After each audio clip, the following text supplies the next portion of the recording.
Hello, everyone. Welcome to the Fireside Chat for the Sales and Marketing Summit. My name is Mishak Weber. I'm from Loadsure, the Chief Marketing Officer and Chief Experience Officer there. I'm here with David Hoffeld, the writer of The Science of Selling, all around one of my favorite humans, and somebody who brings science and clinical-based, evidence-based ideas to sales and sales training.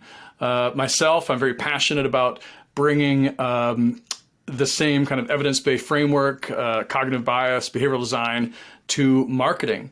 And so we're going to talk a little bit about that today. Hopefully we don't get too geeky, which we tend to do when we're sitting having a whiskey together. So David, we were talking recently about 2021, and I'm seeing a lot of content coming out about how we're going to improve sales and how we're going to improve marketing in 2021.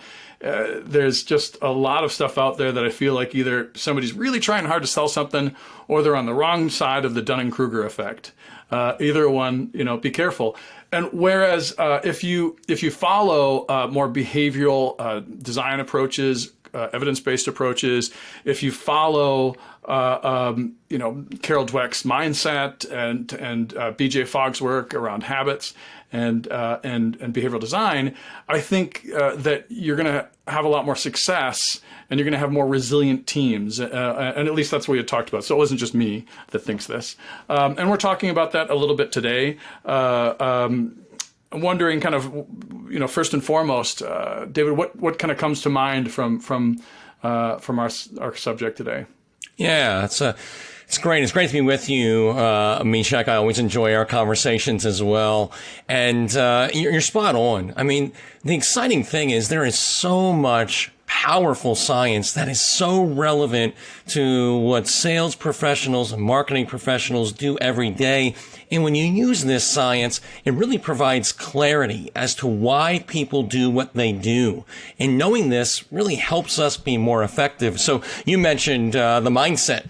That growth mindset that Carol Dweck, researcher out of Stanford, kind of pioneered many decades ago. And there's been just so many studies, just hundreds of studies at this point on the power of this mindset. So first of all, what is a growth mindset? It's this belief that through effort, you can improve your sales or marketing abilities. And though a lot of people in sales and marketing do have this mindset, there's also a lot of people who do not. They have the opposite mindset, which she deemed a fixed mindset, which is the belief that really you can't do much to change whether you're good at selling or marketing. It's something you either have or you don't. In other words, salespeople or marketing professionals are born, they're not made. And what's interesting, Mishak, is when you look at the research on the impact these mindsets have on behaviors and results, it is staggering. I see this every time I work with a sales team. People that have growth mindsets set themselves up to obtain heightened levels of performance, and those who don't rarely do. Yeah. So a way to really predict who will become a top performer is with this growth mindset. And if you want to improve your sales abilities, adopting a growth mindset if you don't have one, or just strengthening an existing growth mindset has also been scientifically proven to radically boost the likelihood that you'll be really successful in sales. But Mishak, I'd love to hear from you as well on this. What have you seen from a marketing perspective on the impact that growth mindset makes? Well, it's interesting. I was reading recently about, again, Carol Dweck's article. She wrote an article about what it isn't. And it isn't just like over the optimism, like, yes, everything, every challenge is a success story for me. Just it's hidden in there. And every time I get negative feedback, the secret to my success is in there. So we all have, varying degrees of fixed mindset and growth mindset in varying different areas. And you're never going to be perfect. So I think that's one really important thing that I teach my teams is just to be patient with each other. And I model a lot of times when something negative happens, I try to model model that growth mindset of like, okay, how do we see the opportunity, or what's the silver lining? And what I've seen is that the marketing teams are really good at taking chances they wouldn't normally take. Throwing out ideas just to see what might evolve into something, and being more malleable through that process. So they don't need to own the idea. The idea is that we're all working together, that the success stories within our group are not examples of greatness. They're not examples of somebody who is just better than us. It's an example of a success that we can model on and we can build on. And so what that's turned out to is, for instance, I grew a social media channel in the transportation space from 0 to 100,000 followers within, it was about 6.5 months. We got to 60,000 within less than 4 months. And a lot of that was growth mindset. And another, $60 billion brand that I worked with in the transportation space, we doubled their positive sentiment within 2.5 months. And that was all through the team using this kind of approaches where, when a challenge came to them, they looked at it as like, oh, what can I do with this? How can I grow with this? So those are some of the examples in the marketing team. And of course, what I found also is between sales and marketing, if they're using growth mindset, and also we talked about habits as well, when they're using both of those things, the teams are much easier. The ideas spread between the ideas, the two teams better. They work more hand in glove. Yeah, I mean, I think you're spot on. I think you hit on something really powerful, and that is the impact leaders can have in really developing, cultivating, and being an example of what a growth mindset looks like. Because when that happens, it just transforms organizations and the sales and marketing teams that are part of that growth mindset, and really celebrating growth. When I look at some of the top sales leaders and what they're doing to really grow their sales, they celebrate growth. So they ask questions like, what did you learn today? Like, always trying to keep front and center that, hey, we're in a hyper competitive marketplace. If we're not learning, if we're not moving forward, we fall behind. Right? Mm-hmm. Just the status quo isn't good enough anymore. Change is happening too rapidly. The new competitors entering in the market space all the time. And so it's getting more and more competitive, which is why the growth mindset, I believe it matters today more than it did a decade ago, and certainly more than it did 2 decades ago, because it can be a major competitive advantage. And when you look at companies who really put that growth mindset front and center and really foster it with their teams, it can mean a lot. And some practical things too, for our viewers on what you can do to really grow your growth mindset is, number one, really start to focus on growth. Ask yourself, what did I learn today? Right? When something goes maybe not so good, to your point, Mishak, when things don't turn out the way we want, we make a mistake, what can I learn from this, right? Mm-hmm. That is also really powerful. And then also, one thing that's really useful, I know Carol Dweck teaches as well, to reference her work again, is using the word yet. So when you say, I'm not good at closing the sale yet, I'm not good at engaging potential clients yet, that idea that, listen, hey, at one point, I wasn't very good at selling. Mishak, you weren't very good at marketing when we first started out. It's a skill you develop. And adopting that philosophy, look at your skills and abilities like a muscle, right? That you continually develop. You don't go once to the gym and get a lot of muscles or endurance. You go over and over and over again. And that training produces results over the long term. And that's the power of a growth mindset. Yeah. And I have seen so much throughout my career, when people have a growth mindset, they win. Yeah. Even if they don't have as much natural ability over time. A person who says, I'm going to continually focus on getting better and takes effort towards that, versus someone who says, hey, either you have it or you don't, or some hybrid of that. The person with a growth mindset wins, they dominate. And I think in the future, this will be one of those things that will be more and more impactful as the world gets more and more competitive. Yeah. Yeah, and keep in mind for the people who are watching that these, there's tons of anecdotal stories in sales and marketing. The growth mindset is an evidence-based framework. There's a lot of evidence and studies behind it. We don't just rely on Babe Ruth's famous quote, "You can't beat a guy who never gives up," which there are studies actually that show that people in growth mindset, a lot of times people fixed mindsets who are good, they grow and they get to a certain point and they plateau. Yep. But then somebody who has a growth mindset can be slower than them, but then eventually, tortoise and the hare, they beat them. There's a great line that BJ Fogg has about starting the morning by saying, this is going to be a great day. And if you don't believe it, then just say, this is going to be a great day somehow.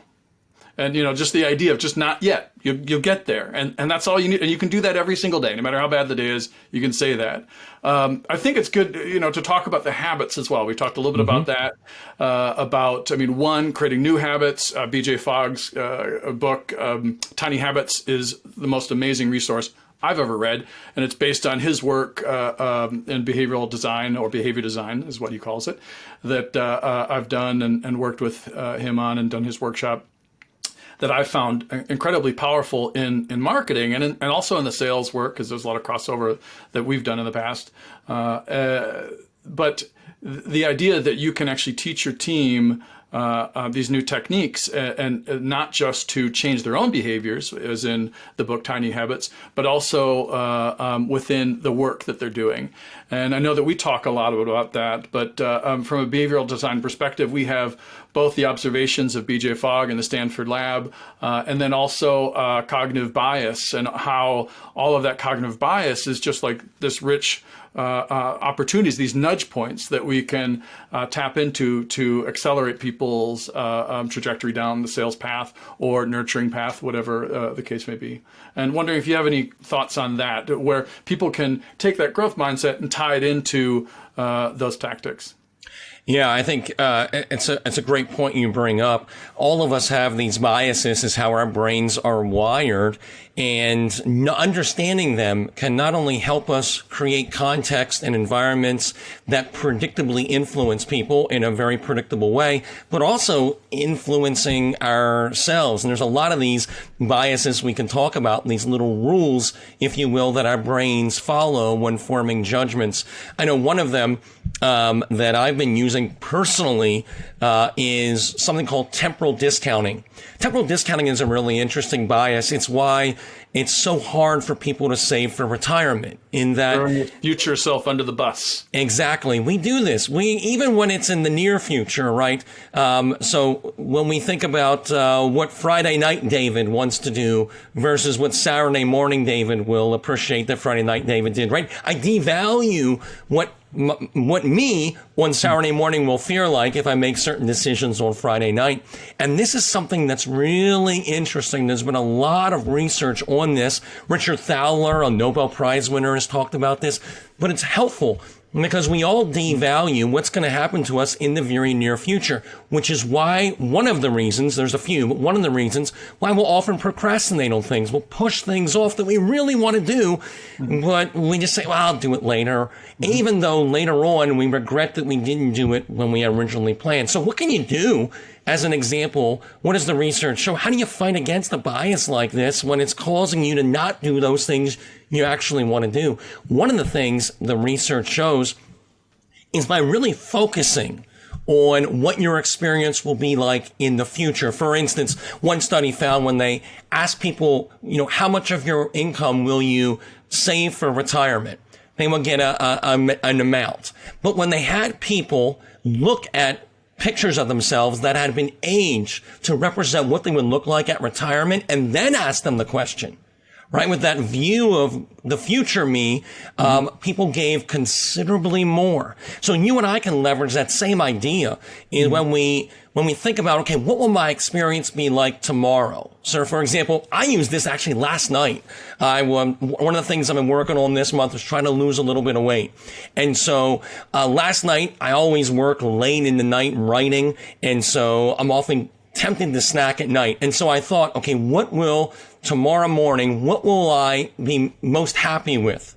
And I thought, well, if I don't snack. And so that was really the only reason why I didn't snack last night was I had this idea in my mind that I'm thinking, what will tomorrow's David, what will he be glad I do here? Snack or not? Well, clearly not, right? When he gets on the scale in the morning, he'll be like, good job not snacking. And that was the little nudge I needed to not give in to something that I really didn't want to do, but was tempted to do. And there's a lot of these. Mishak, I want to hear from you. What are some things you found that can really help us create those habits and follow through on those things we want to do?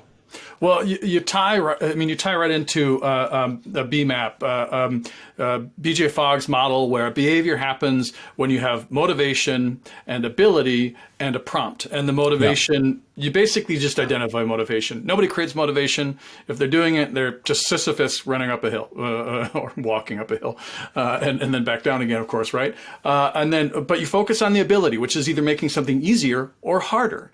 And then you focus on the prompt. Now, what you modeled an internal prompt, which is the most powerful prompt, where you're like, okay, I know I snack sometimes and I know this model of my future self and have this temporal discounting, right? And so you thought about that and you exercised it. So you had a model, a shortcut that you made, and then you executed it. And from a sales and marketing perspective, the most powerful thing we can do is we can repeat certain models for people. And we tie it to a very specific behavior. So if you want somebody to buy at a certain point, or you want somebody to take an action on a website at a certain point, you think about very specifically what they're doing right before you want them to do the next thing, and then you tie it to that first thing, and then they're much more likely to do the next thing. For in your home, if you're trying to lose weight, one of the examples is reduce your ability.